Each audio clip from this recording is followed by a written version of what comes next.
Boom. Rolling. All right, well, let's get started. Cool. This is I'm like so stoked about everyone here. The Yin homies have arrived. Yes, it's Okay. How exciting. So this class is for those of you who are our first timers, is about kind of integrating Yin into a study of our body and our anatomy and how we can use kind of Yin in our everyday life. So I wanted to simplify it a little bit, and I figured we'd just talk about a classic muscle, the good old rhomboids, and figure I'd focus on something pretty simple and something that feels really good to attend to. So the rhomboid minor and major sit right next to each other. The minor is right above the major muscle. Its main function is to retract the scapula. So think Rose from the Titanic. She is retracting her scapula when she is on the head of that boat. And it also downwardly rotates the scapula. So that means basically if your arms are in any other position, if they're above your head, the action of bringing them back into your body is the rhomboids. It originates on the spine and then it inserts on the shoulder blade. So as you can see, it's connecting the spine to the big joint structure of the scapula. So its main movements are going to be all around the big joint scapula. And I am going to stop share really fast to show you just exactly what the scapula does. I mean, not the scapula, the rhomboids. So they're located right here in the middle, and their main action is to bring the arms closer together.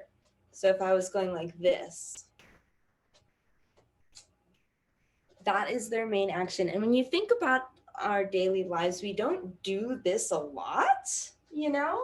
It's not, we're mostly like doing things in front here.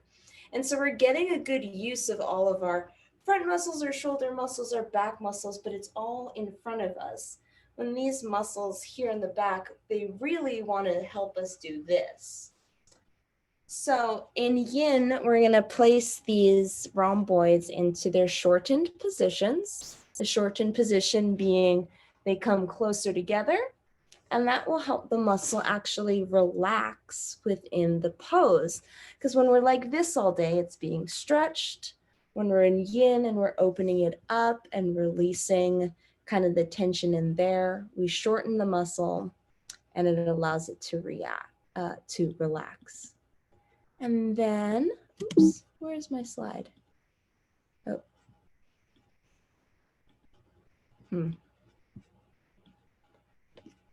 And then we will practice it today in a couple positions. So the first one we're going to do is Crocodile, and that's going to shorten the scapula. You shorten the rhomboids and bring those a nice stretch to the front of the body too, our pecs. Supported fish, big heart opener, retracts the rhomboids. And the Sphinx Pose, that we're going to kind of use a little more strength of the rhomboids as well. And for the stretch, we're going to be stretching them in Child's Pose. And so that's that. Just keep it nice and simple. I'm going to be peppering in a little more anatomy facts throughout the practice and coming in and out to teach. But then we're going to get things started with Greta. Cool. Thanks so much, Veronica. I love your anatomy lectures. Retract, think like Rose in the Titanic sinking down. I love that. Thank you for being here. And before we enter into our practice, we want to start with Om, and we can no longer like hear each other's resonance in a shared space anymore, but we are still sharing space and time and energy. And I really do feel like that feeds into, if you believe in like a conscious collective or whatever, but it is a powerful tactic. And we're going to start with Om. So go ahead and find a comfortable seat. And take a moment to find your tailbone, feeling the glutes, where you are anchored to the earth. Maybe even take a second to find center, where the body is always coming back to this like central access point. Relax the shoulders down. We'll do 1 clearing breaths and then 3 rounds of Om together. Inhale in through the nose. And exhale, HA out of the mouth. This time, prepare for Om. Inhale.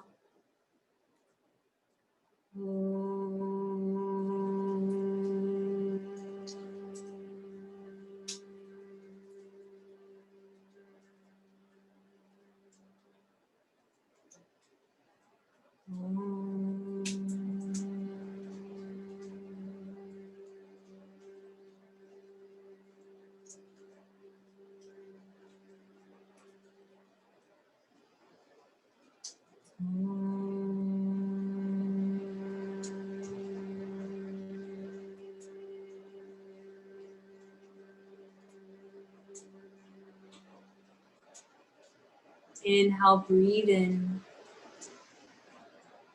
And exhale, release the breath out, HA. And carrying that vibration and that resonance, that focus that you tapped into Child's Pose, Balasana.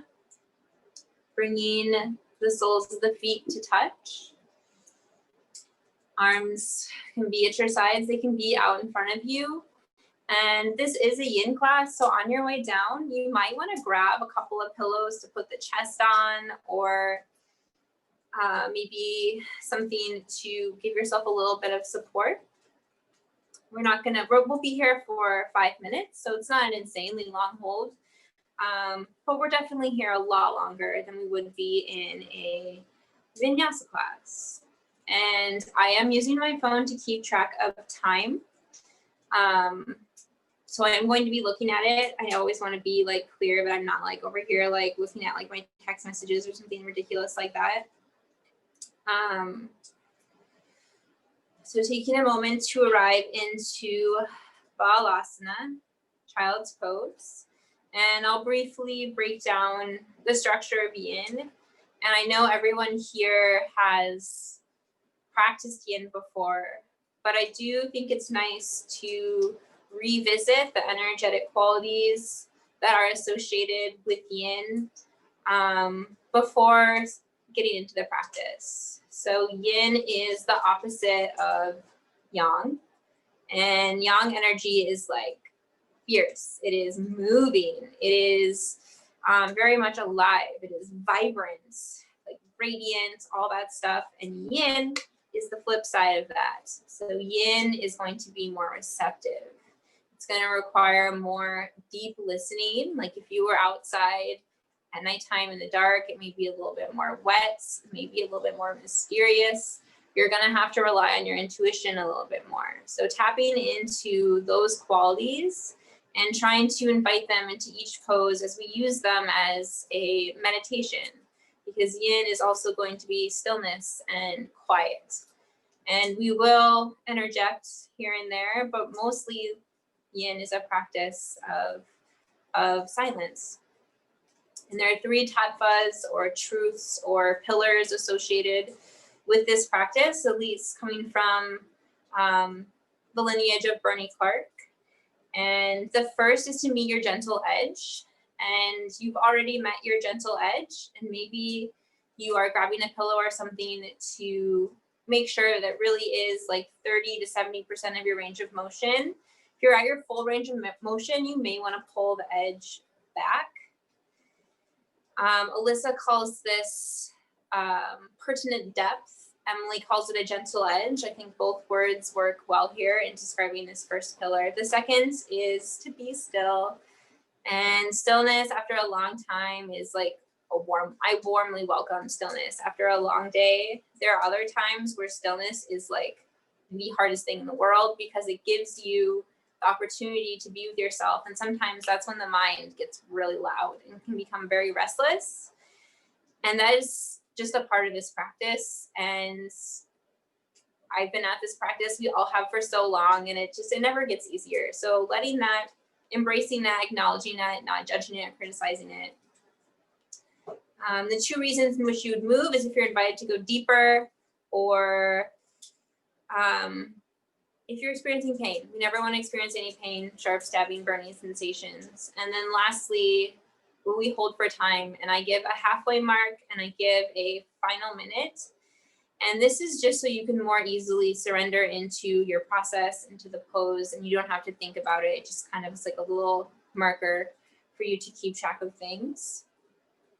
And I guess the only other things I'll say with those energetic qualities we tap to at the beginning, try to generate a sense of compassion or kindness and honesty in each of the poses, and move slow when you come out of the poses. It does not have to be fast.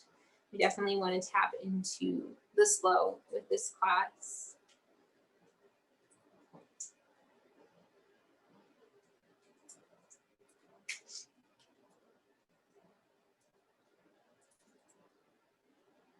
And we're on our final minute here.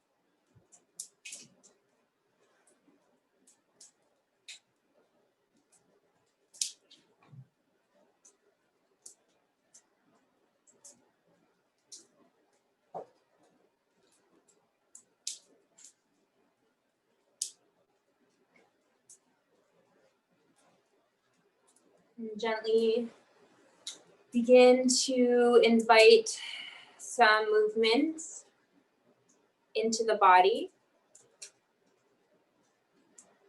And press yourself up into tabletop, stacking shoulders over wrists, hips over knees. And do any counter movement the body is craving. You can kick one leg out behind you, especially after a long hold. All that compression in the leg might feel like a really nice release. You may want to flow through cat and cow, extension and flexion of the spine. Just taking a moment to listen and then do what the body is asking for.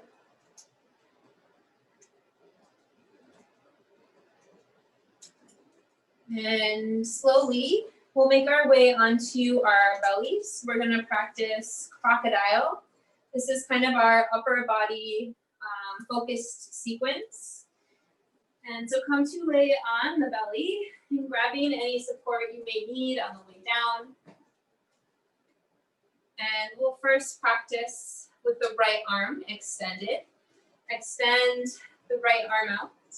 Bring your right cheek to the mat. Kick the left leg behind you, so you're rolling onto the outside edge of the right side of your body.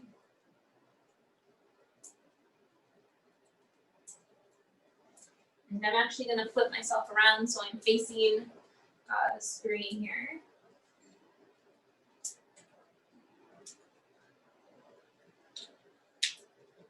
And start my timer. We'll be here actually just for 2 minutes. I think this pose can get pretty intense. We're here for too long.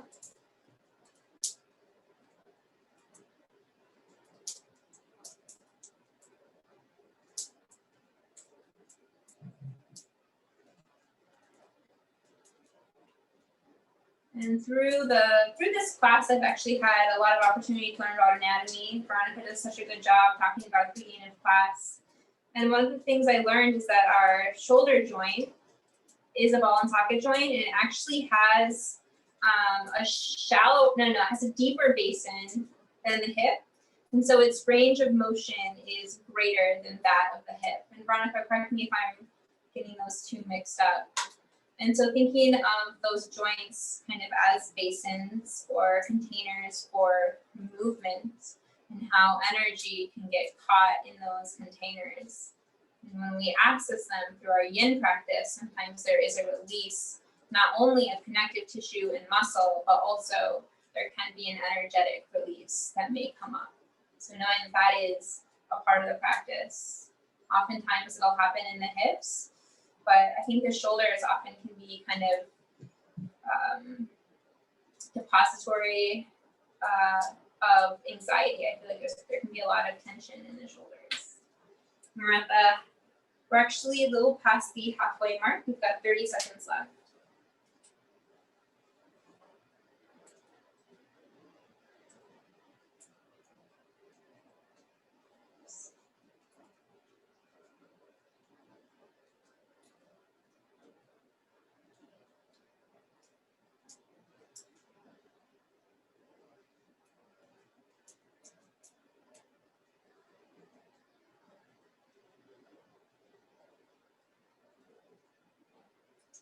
And go ahead and gently come back to center, coming onto the belly, bringing the pelvis down to the mat. And next we'll practice Sphinx Pose. For Sphinx Pose, bring the arms onto the ground, forearms onto the ground like goalposts. And once you arrive here, the intention is really to access compression in the lumbar spine, in the lower back. And if you feel pinching, maybe creating some distance in between your arms, creating some more width there. It can also be really nice to put a pillow underneath the elbows. I know when I first started practicing Sphinx, like all I could think about was like the intensity in my arms. And once I supported that with a pillow, it really helped a lot with my practice. So using props as they're going to suit you in this moment.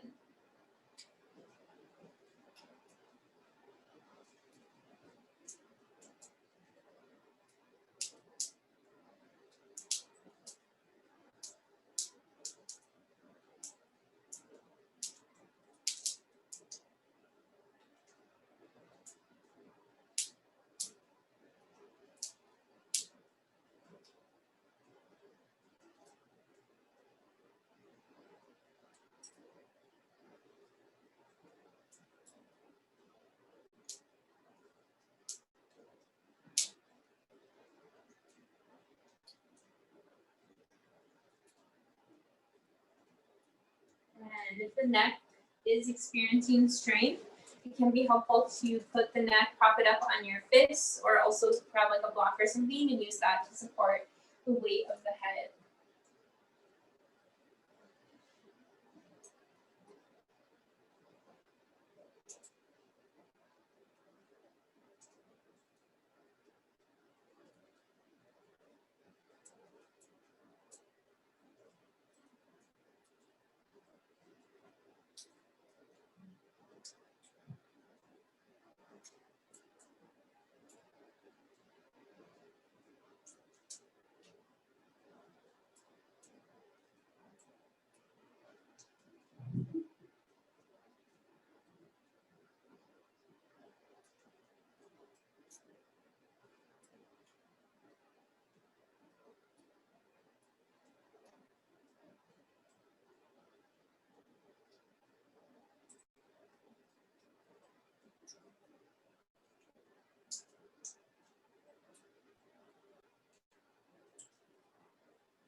This is exactly the halfway mark.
And this is the final minute.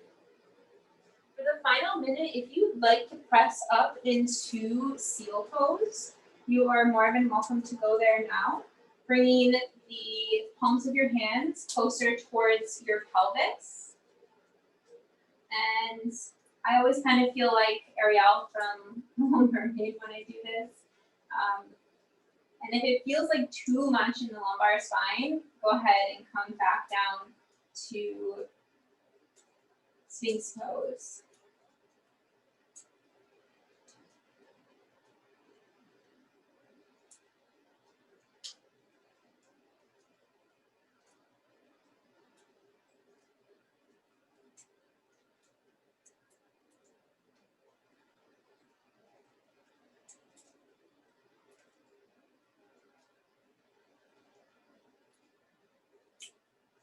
Ooh, okay, go ahead and lower down and do any counter movement the body is craving. I'm actually craving some cat-cow after all of that spinal movement. So you're welcome to break from the floor and take any fluid movement the body is asking for.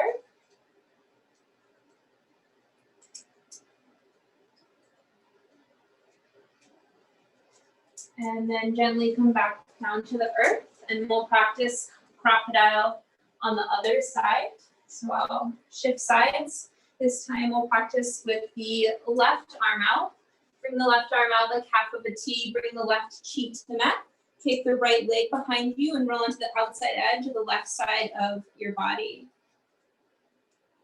And we'll be here for a couple of minutes.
And this is the halfway mark.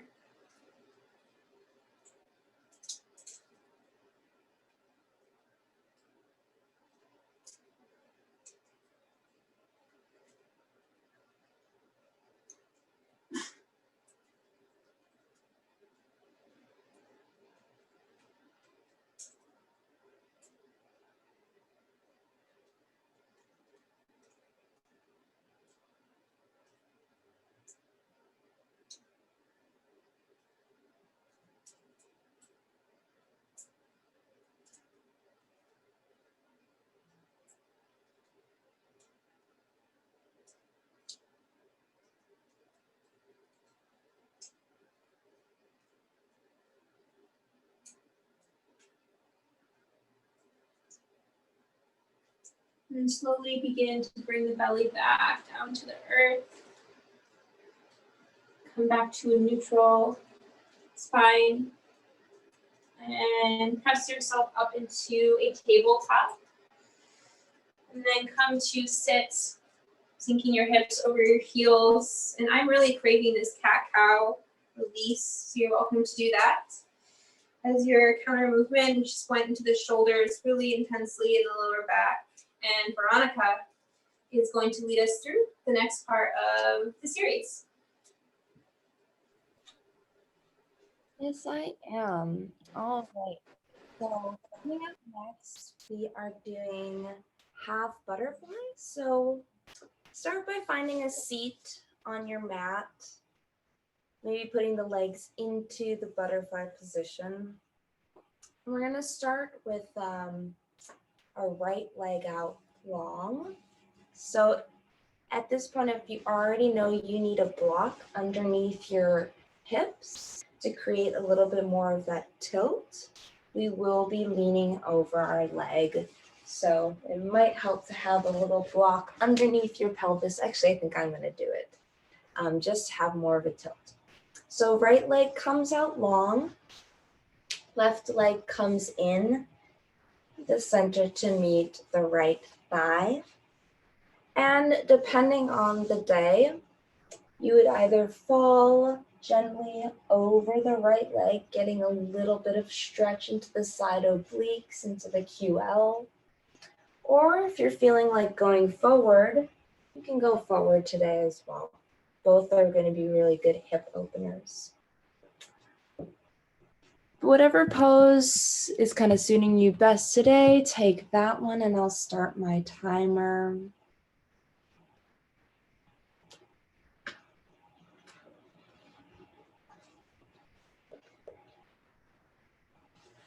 Also, what might be helpful too for this pose is maybe under the right knee. If your knee feels too stretched, you can place a little pillow or support underneath the right knee to kind of allow a little bit of relaxation and not so much tugging on the back of the knee, especially if you've been experiencing any knee injury or knee pain. A little support will go a long way. We're going to be in this for 4 minutes. We've already gone through pretty much the first 45 seconds. So feel comfortable.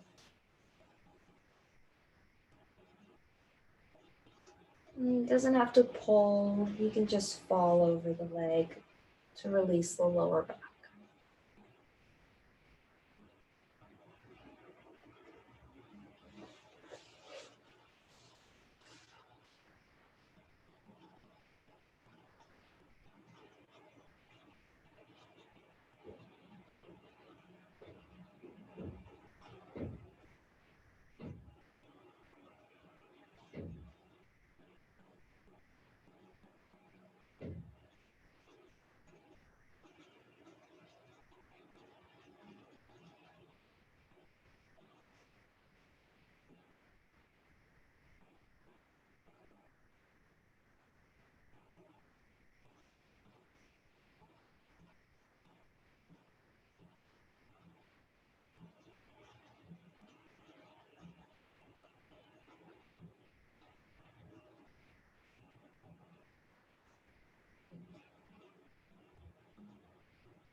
This is our halfway point. Remembering to meet our gentle edges. If we've met our edge and we can go deeper, maybe taking a deep breath in to go deeper. Or if the edge is telling you you can move out.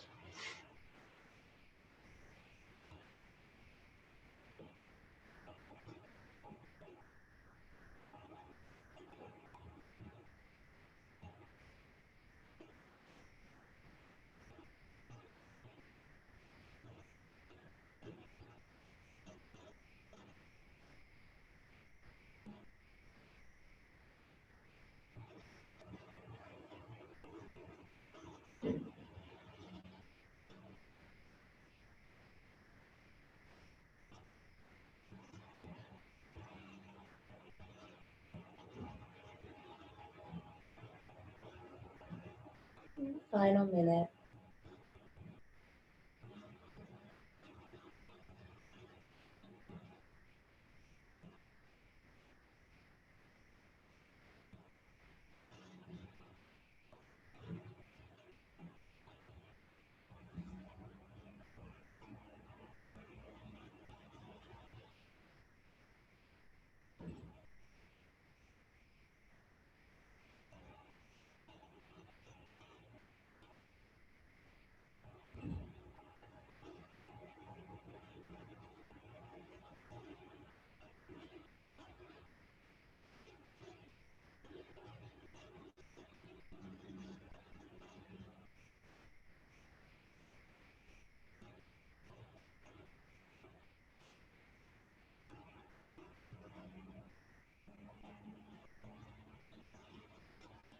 All right, moving slowly, vertebrae by vertebrae, pulling up the spine from its rest over the right leg and bringing the right leg in. Maybe doing some windshield wipers, releasing any tension in the hips. Maybe taking a little bit of a back bend while you're at it. And then make your way with the left leg out straight and pulling in the right foot to meet the left thigh. Again, this side may feel different. No two sides are exactly the same, but they're working together to balance you out. So this side could be tighter or this side could be much looser. You have much more range of motion. But find your way to flopping over and leaning over the leg, or if it feels good to go in front, maybe adding support to the back of the knee, maybe adding a block to support the head.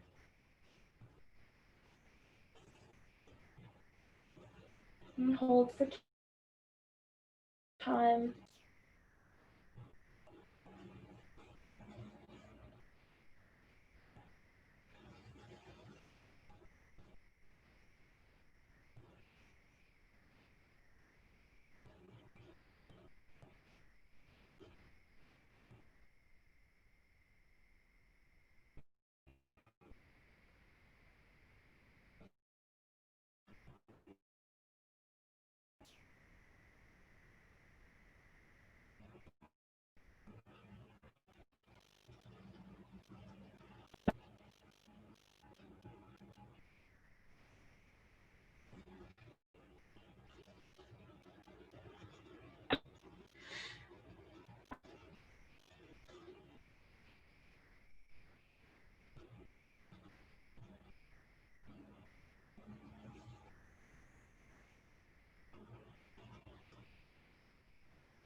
This is our halfway point. You need to reassess your edge. Feel free. Maybe move in deeper. Maybe move out. Wherever you land, make sure to land there with compassion.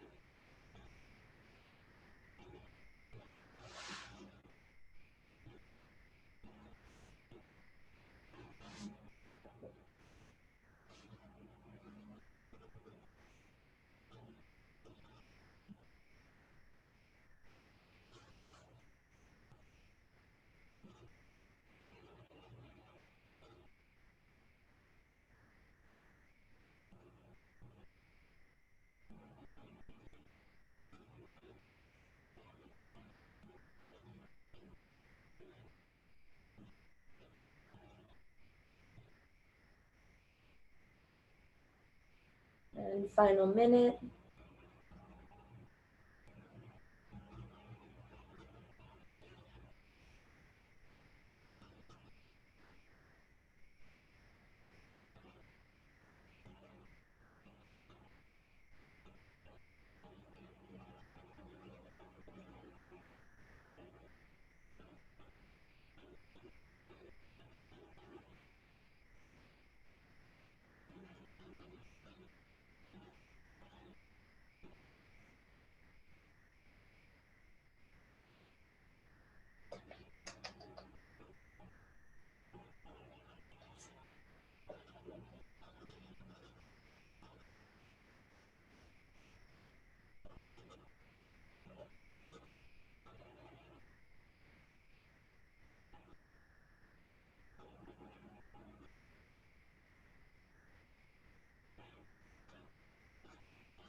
All right, moving slowly, coming back up, bringing the torso back up, bringing the left leg back in.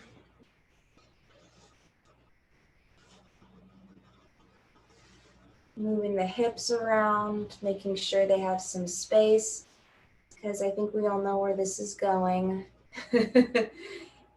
So this is, I was gonna offer a straddle, which I still am gonna offer, but also if a butterfly feels good, forward fold, now's the perfect time to do it. Also there is the straddle, which is just both legs out and the forward fold. Now, again, with the straddle, I see someone going on the wall. That is amazing. That's a great way to do it. But also your legs don't have to be in a full split. Honestly, they could be in a pretty small V and just go forward. But if it isn't a pretty small V, you might as well, you can also alternate to do the regular butterfly, making a nice little diamond in between your legs. If you bring them up too close, it might be a little much on your edge. So wherever feels good to you. My cat's here tearing up the carpet. It's okay. And folding over, this is our last kind of forward fold. Go back into chest openers after this.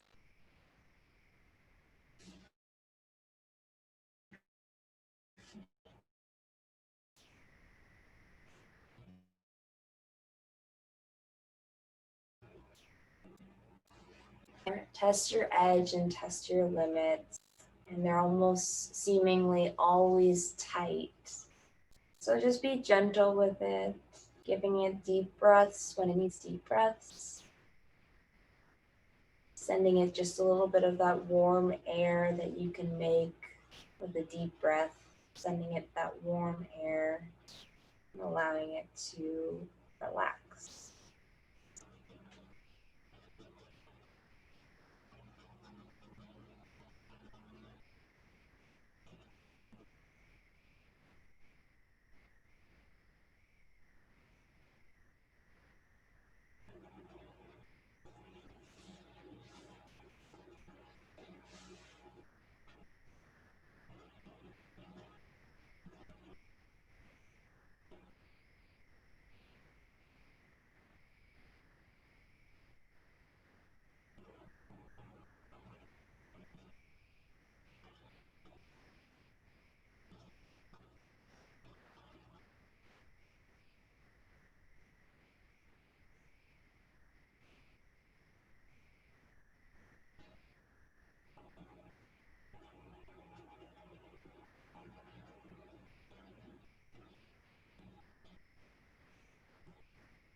This is our final minute.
All right, coming back out, making your way up from the straddle or up from the butterfly. Maybe removing the block from underneath your tailbone. And slowly come to our backs. And when once we're laying on our backs, kind of readjust the hips, reorient where you are. We have new body parts touching the mat now. We have more support from the earth. And we're going to come into fish pose. This is our nice big rhomboid pose, also our big chest opener, our big heart opener. So for this posture, get nice and cozy. If you have a book or a yoga block, or even just a sturdy pillow or bolster, go ahead and grab that and put it right where your two shoulder blades are about to lie. If it's a book, you can pad the book with an extra blanket on top to make it extra cozy. I'm going to put my blanket on top of me because it's a 6-minute hold. So whatever you need to get comfy for this supported fish, please do. So as we lay back onto our blocks, make sure it's the long way. So it's kind of running parallel to the mat. Put it between both shoulder blades. So each one falls off the edge, and the top of your neck should also be hanging down, but not to the point where it's cutting off any air supply. Just enough so it's supporting the back of the head ever so slightly, right on the occiput, and opening the chest.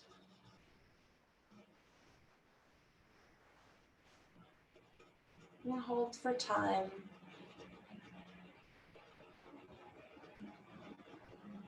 The chest openers are always like hip openers, like anything we do in yoga, they always reveal so much.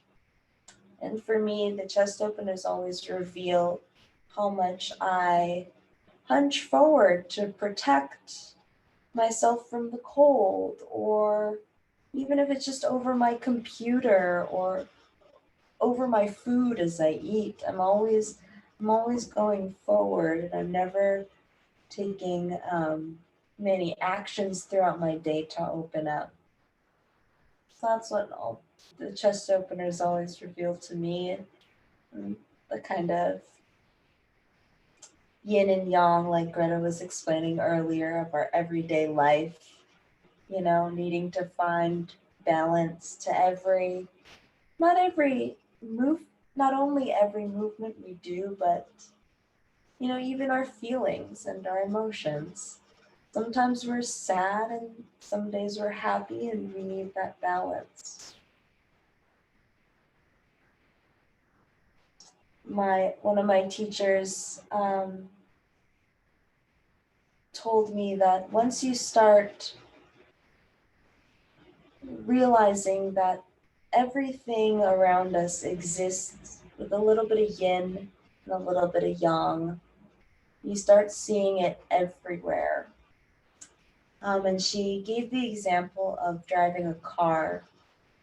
So if you're always on the gas, you're definitely about to crash.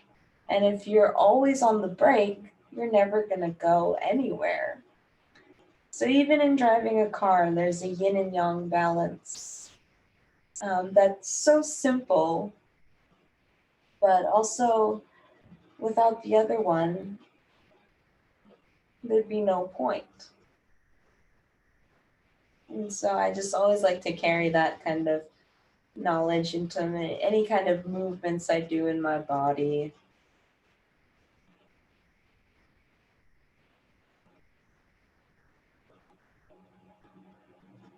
And we're coming up here to the halfway mark, and I'll let this next half be in silence. Really just melt into this wonderful heart opener.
final minute.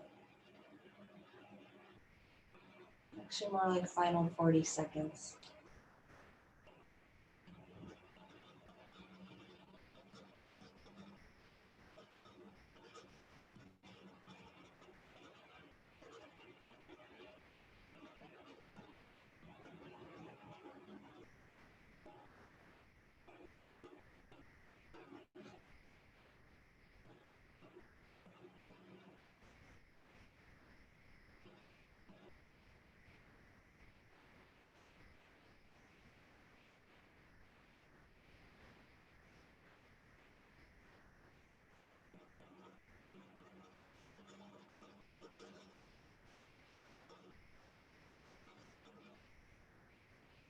All right, coming out of fish pose.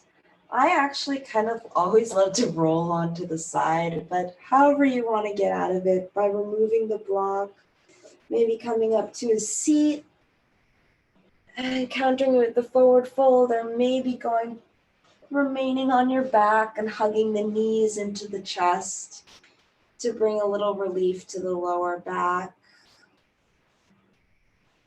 Whew, sometimes I feel like I could stay in fish pose forever. I know Greta and I talk about that all the time. And I'll switch it over to Greta now, who's going to take us into our final postures for tonight. Cool. So take your time getting to lay back down. And we're gonna seal class with a twist, and we really wanted to leave time for a twist. I feel like sometimes the twist gets rushed at the end of being in class.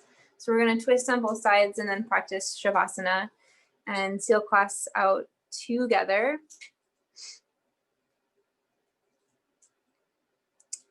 And I'm trying to figure out how to pin myself, but that's okay. I don't really know how to do it on iPad. Learning things. So go ahead and lay down on your back. So Veronica, you're the demo.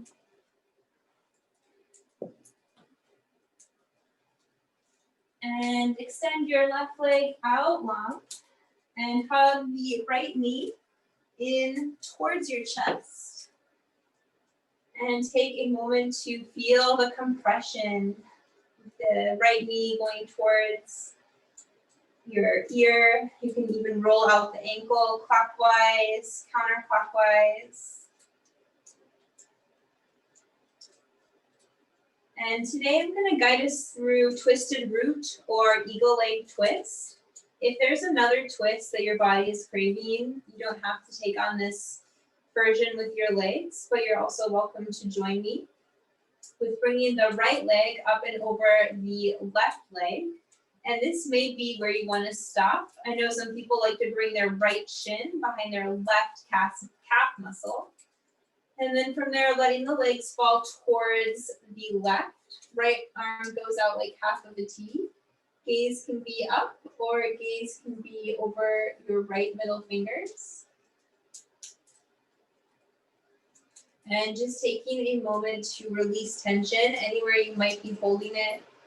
Relaxing the jaw, unfurrowing your brow.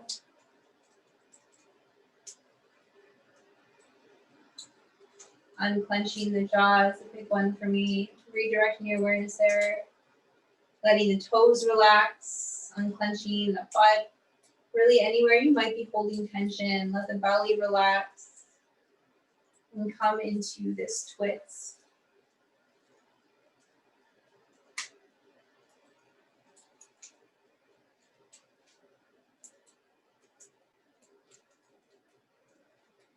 And for some reason before this class, I had an inkling to start a fire. This is the first time we've had a fire with our Yin series. And it's been interesting practicing Yin next to a heated source, which is actually kind of, Yin is associated with coldness, and it's actually preferable to practice Yin in cool temperatures. But it got me thinking about the elements. And generally in yoga, we like to connect to the earth. We like to feel grounded. The earth is always there. It is a container. It holds us. You can send energy into the earth. You can pull energy up from the earth. And then there's also fire. Fire is very alive. It is warm. You can invite that warmth in. It flickers. It dances. It's active. It's also like once it gets going, it's hard to control. And then there's air. And air is related to our breath. And actually, I think there are words in Sanskrit. They're coming to me. Vayu is air. And you can notice that now. Feel the intake of oxygen coming in through the nose. And then the release, the deflating, the emptying sensation. And that is also connected to prana, vital life force energy.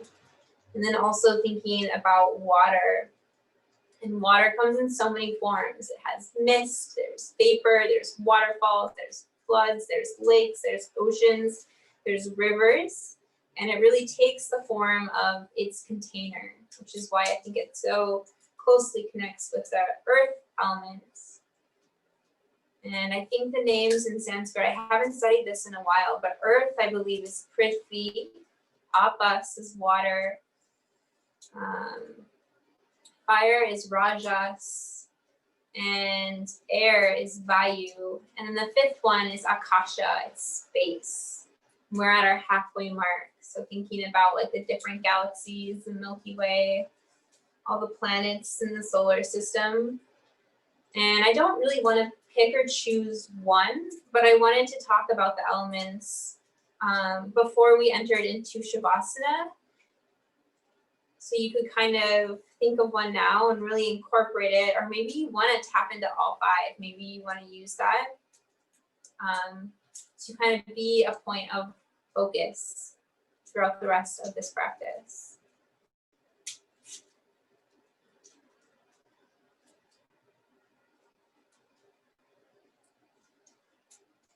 And this is the final minute.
And slowly begin to direct your knees back towards center. Unwind the legs. And take any movement the body is craving. You may want to come into Apanasana, roll around in the flat part of your back. Any movement the body is asking for. Rolling the ankles. And then we'll switch sides. So this time extend your right leg out long. Hug the left knee in towards your chest. Experience that compression. Roll the ankle clockwise, counterclockwise. Knee heading towards the armpit. And then choose how you'd like to twist. You can join me in the twisted root or eagle leg version, bringing the left leg up and over the right thigh. If it's interesting to you, you can tack on the layer of bringing the left shin behind the right calf muscle, and then letting the legs fall towards the right this time. And my legs are falling into a plant. You may have to navigate some things around your house, apartment, wherever you are. And left arm goes out like half of a T. Gaze can follow your fingertips. If it feels like a safe range of motion in the neck, it's interesting. Or gaze can also be up.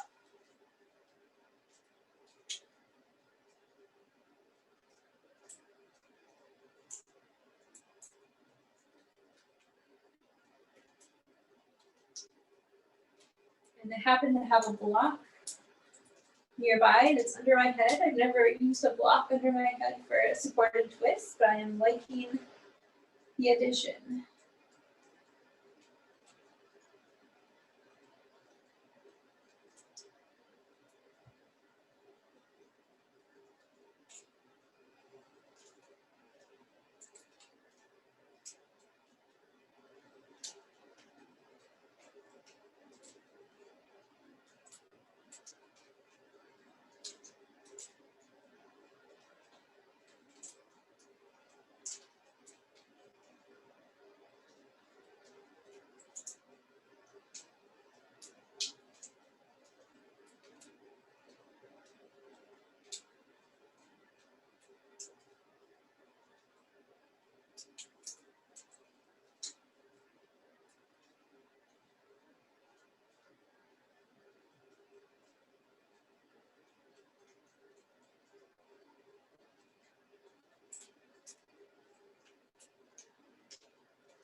And when the mind drifts, sending your attention back to the body, feeling the different channels of energy, and focusing on your breath, doing a body scan, wherever you like to direct your attention.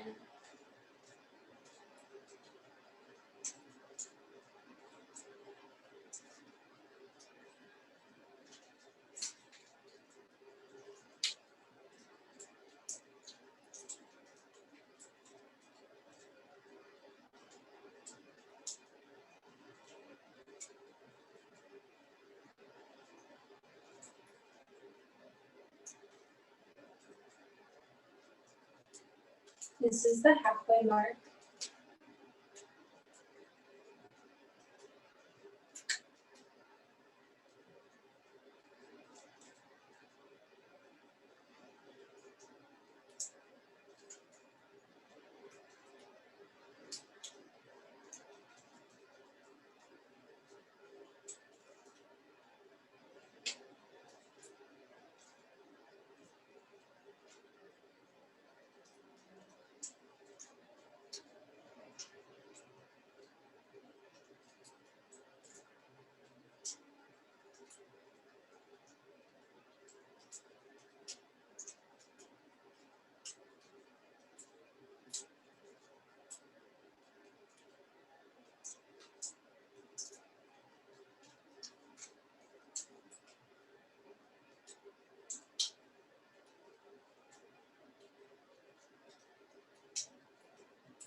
And this is the final minute.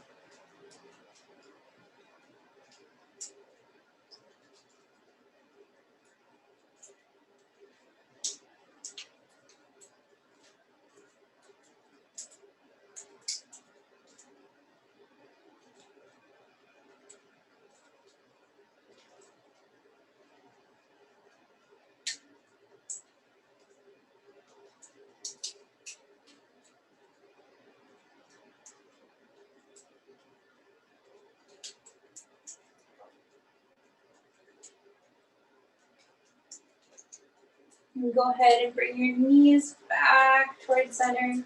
Thread your legs. And take any movement the body is craving. You may want to windshield wiper the legs. It may feel nice to press the pelvis up towards the ceilings and get back down. And before entering into Shavasana, coming to this cannonball shape, Apanasana. You can bring the knees in as close to the chest as it feels comfortable. And before entering into Shavasana, really feeling the spine on your mat. Feeling the cervical spine where your neck is, the thoracic spine, your rib cage, your lungs, your heart reside, the lower back, flat part of the back, the sacrum, maybe you're rolling around. And we'll be here for just a minute before entering into Shavasana.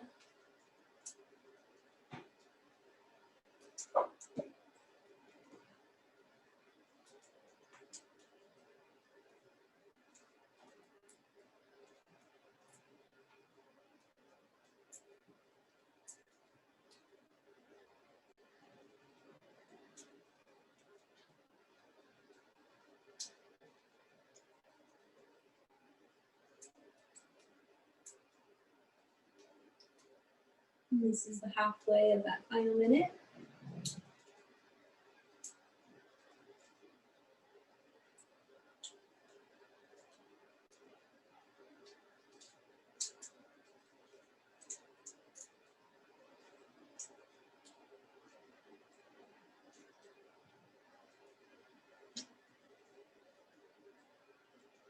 And release into Shavasana, final rest. Let the limbs come down.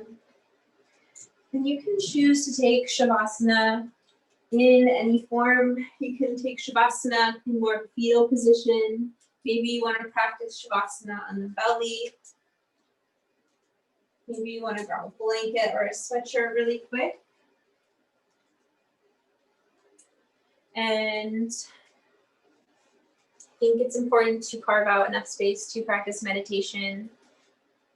So we're going to be here for a total of 5 minutes, and I will not give a halfway mark or a final minute, but I do want to bring back the idea of the elements that I just spoke to, the warmth and the dancing and the fiery energy, the energy associated with water, its movement. It is just always taking on so many different forms. And Vayu, air, being associated with life. The first thing a baby does, it breathes in, and and then it's also like the last thing that we do as creatures on this earth. And then the earth that holds us, that nourishes us, that is always able to transmute energy. And if you like to add in the elements of space, where we are on this earth, in this galaxy. And I'll let you know when it's time to come up and out of the practice.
And slowly begin to invite movement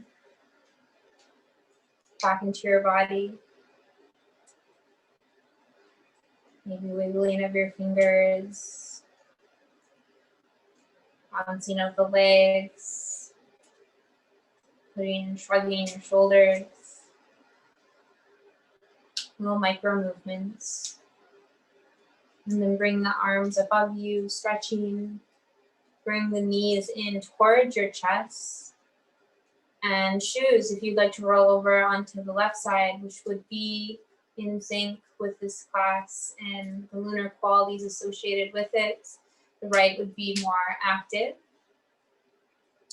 And using the bicep like a pillow, generating a sense of gratitude for carving out this time to practice yin and all the energies associated with it. Receptivity, deep listening, for doing something deeply beneficial for your connective tissue and your fascia, and really honestly contributing to bone regeneration and preventing the shrink wrapping of your muscles. It's something that's such powerful medicine. I feel like it's just like a boon to our future selves. And I also want to extend a wave of gratitude to each of you. We've all sat in community together before, and that whole class, I kept thinking about the Vajra and how we spent so much time there, and how that probably would be where this class would be taught. And how the pandemic has really shifted yoga, and how actually it's so cool right now. Veronica is in Brooklyn. If I'm remembering correctly, Chastity is in Boston. Cindy is in Colorado. I do believe that Karin still lives in Seattle. And so we are able to connect through this platform, which initially I kind of resisted. Now I'm like so appreciative that we can gather in community in this way. So I want to thank you for being here. I also, we like to honor the lineage of this practice, going back to India with its roots in Hindu tradition. But also this is a yin practice, so it has its roots in Chinese medicine and meridian theory. Thank you for incorporating those elements, Veronica, into this practice. And we'll seal class with a land acknowledgement. You're on the unceded ancestral lands of the Coast Salish people, Duwamish people, and in Brooklyn, the Lapade, Canarsie. And I wish that I knew the other Indigenous people in the other lands, but we honor them also. And thank you so much for being here. You can gently press yourself up to a seat. And we'll meet with hands at heart center. And this gesture, it represents non-dualism. So the coming together of oppositional forces like the yin and the yang, and where they meet. Maybe you bring your thumb to touch the chest, touch the heart, feeling the wisdom and compassion that resides there. And then bringing hands from heart center to third eye.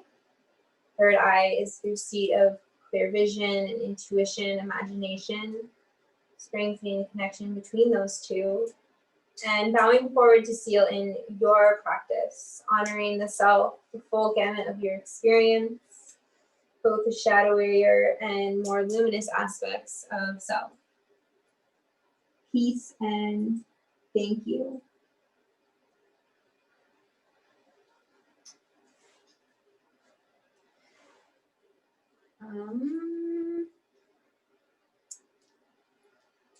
Cool. Thank you so much for being here. I'm out of words. I'm straight up out of words, but seeing your faces was such a treat. So thank you for being here tonight. Veronica, do you have anything you want to add? No, I feel the same way. It was so fun to practice with everyone tonight.